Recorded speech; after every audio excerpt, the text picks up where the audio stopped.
जय श्री कृष्णा। राधे राधे भक्त जनों। आज गुप्त नवरात्रि है। आज के दिन माता तारा की गाथा सुने। जय तारा माता, जय तारा माता। काली की गाथा। पौराणिक काल में रक्त बीज नाम का एक असुर हुआ करता था। वो भगवान शिव का बहुत बड़ा भक्त था। उसने भगवान शिव की घोर तपस्या करके वरदान पाया था। उसे वरदान में मिला था कि उसके रक्त की जितनी बूंद धरती पर गिरेगी उतना ही बलशाली असुर उत्पन्न हो जाएंगे। भगवान शिव से वरदान मिलने के बाद वो ऋषि मुनियों पर अत्याचार करने लगा। फिर ऋषि मुनियों ने देवताओं से रक्षा करने की विनती की। ऋषि मुनियों की रक्षा के लिए देवताओं ने रक्त बीज को युद्ध के लिए ललकारा। रक्त बीज भी युद्ध करने आ पहुंचा। युद्ध में रक्त बीज के शरीर से खून की गिरने वाली सभी बूंदों रक्त बीज के जैसे ही बलशाली असुर बन जाते। काफ़ी समय तक युद्ध करने के बाद भी देवगणों उसे युद्ध में मार नहीं पाए। अंत में देवताओं को रक्त बीज ने हरा दिया और देवलोक को अपने अधिकार में कर लिया। इसके बाद सभी देवता शिव जी के पास पहुँचे। सभी ने भगवान शिव से रक्षा करने की प्रार्थना की। उस समय देवी पार्वती भी शिव जी के साथ ही मौजूद थी। देवताओं की बातें सुनकर वो क्रोध से लाल हो गई। तब उनके शरीर से माता काली की उत्पत्ति हुई। फिर देवी काली रक्त बीज से युद्ध करने निकल पड़ी। युद्ध के मैदान में देवी काली ने अपने जीभा को काफ़ी बड़ा कर लिया। उसके बाद रक्त बीज के शरीर से जो भी रक्त की बूंदें गिरती माता काली उससे उत्पन्न होने वाले असुरों को निगल जाती। इस तरह जब रक्त बीज का शरीर रक्त विहीन हो गया तो माता काली ने उसका भी अंत कर दिया। रक्त बीज के वध के बाद भी माँ काली का क्रोध शांत नहीं हो रहा था। ऐसे प्रतीत हो रहा था कि मानो वो तीनों लोगों को निगल जाएगी। देवी के रूप को देखकर सारे देवता इधर उधर भागने लगा। तब भगवान शिव उनके रास्ते में लेट गया।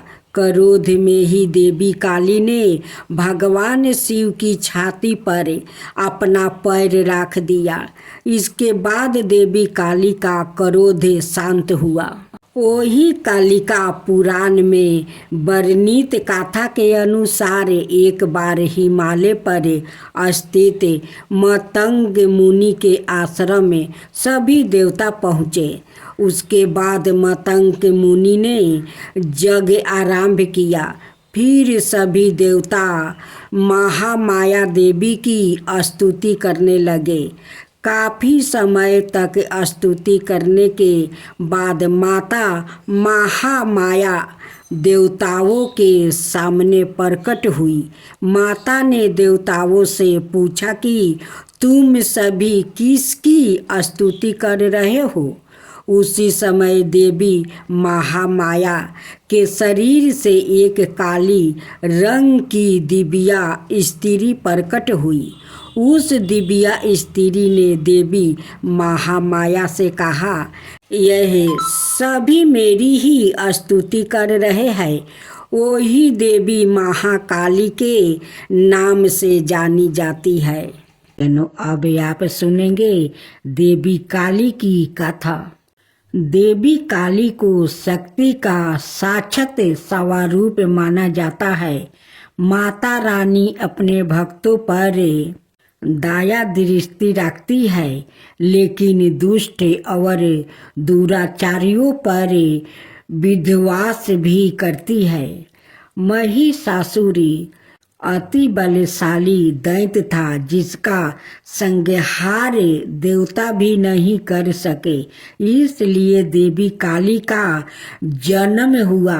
धार्मिक ग्रंथों में माँ काली के जन्म यह अवतार को लेकर कई मत है, लेकिन सबर मनाए मत यही है कि माँ काली का अवतार दैत्यों के संहार के लिए हुआ था। नवरात्रि में हम नव दुर्गा यानी माँ दुर्गा के 9 अवतारों की पूजा करते हैं, लेकिन जब दैत्यों के संहार के लिए माँ काली का जन्म हो चुका था, तो फिर क्यों माँ दुर्गा को कई अवतार लेने पड़े? आइए जानते हैं इसके बारे में। काली माँ की कहानी छठी सातवीं के देवी महात्म्य के प्रथम अध्याय में काली को महाकाली के रूप में दर्शाया गया है।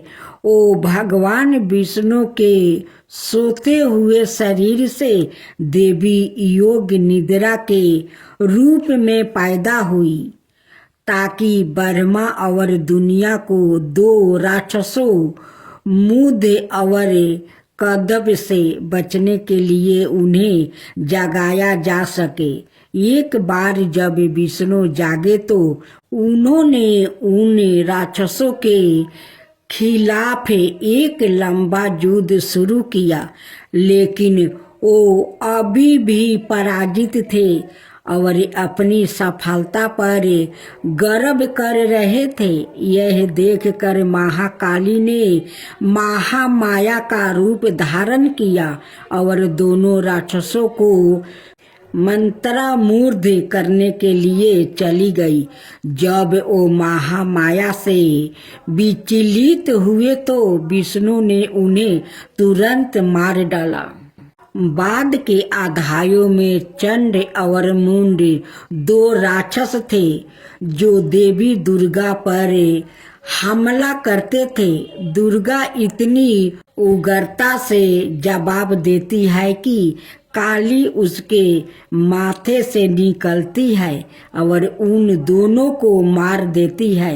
यहाँ काली को गहरे नीले रंग की त्वचा संधि हुई, आंखों वाला एक पातला चेहरा और खोपड़ियों की माला के साथ बाघ की खाल का कपड़ा पहने हुए बताया गया है। बाद में उसी युद्ध में राक्षस से रक्त बीज, जिसके सेनापति चंड और मुंड थे, युद्ध में काली का सामना करते हैं।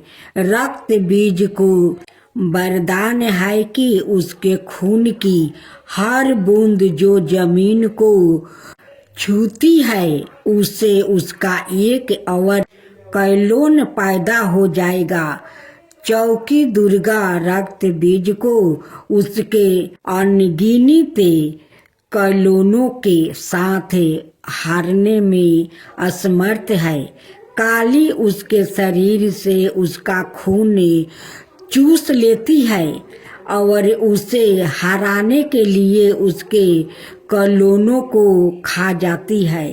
रक्त बीज और दारुका दोनों मामलों में काली को दुश्मनों को हराने के बाद रक्त पिपासु के नसों में चूर बताया गया है और रक्त पिपासु की उसकी लालसा नियंत्रण से बाहर हो जाती है। शिव को फर्श पर शांत होकर हस्तक्षेप करना पड़ता है। जब काली क्रोध में आगे बढ़ रही होती है तो वो गलती से शिव पर पैर रख देती है और उसकी जीभ बाहर निकल जाती है। वो तुरंत शांत हो जाती है और फिर से दुर्गा पार्वती में विलीन हो जाती है। युद्ध में भाग लेने के बाद शिव ने पार्वती को काली काली तवाचा वाली कह कर चिढ़ाए।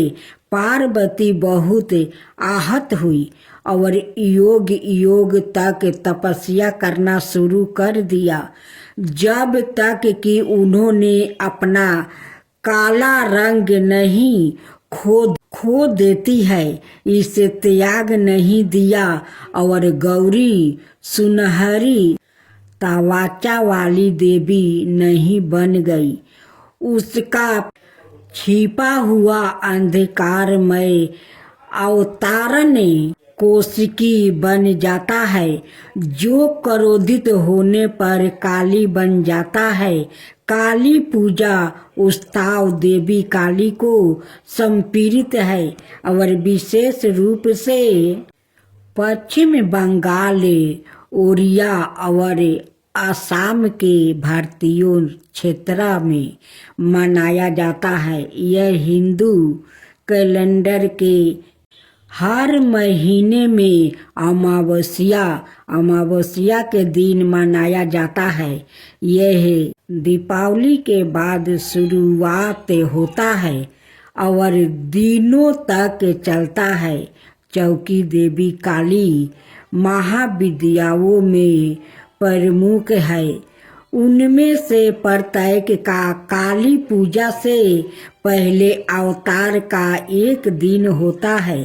काली माँ को फलों का प्रसाद बंगाल में खिचड़ी भोग के साथ निरामिष अर्थात बिना प्याज या लहसुन का मटन, मछली, करी, पायस, मिठाई और भाजा गहरे तेले हुए पकौड़े चढ़ाया जाता है। कुछ स्थानों पर प्रसाद के रूप में शराब भी चढ़ाई जाती है। अनुभवी पंडितों का कहना है कि लोग रात भर पंडालों में आते हैं और दिन की तुलना में रात में भीड़ बढ़ जाती है।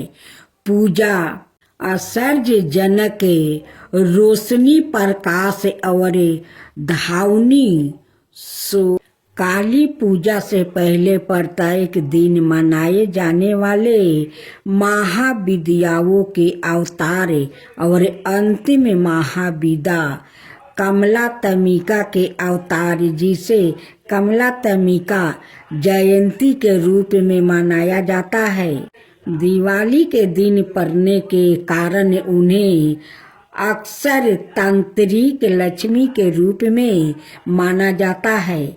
इसके कारण और इस के कारण कि लक्ष्मी को विष्णु की पत्नी के रूप में माना जाता है। उसके बाद इसे लाल गुलहल के फूलों और गुलहल की माला से सजाया जाता है, जो उनका पसंदीदा फूल माना जाता है। फिर काली पूजा पंडालों में काली मंत्रों और भजनों की मदद से की जाती है। उनकी प्रार्थना की जाती है और उनकी दिव्यता का आहन किया जाता है। यदि पूजा घर पर आयोजित की जा रही है तो मंदिर काली पूजा की पूजा सेवा प्रदान करता है, जहां भक्त की ओर से पूजा आयोजित की जाती है।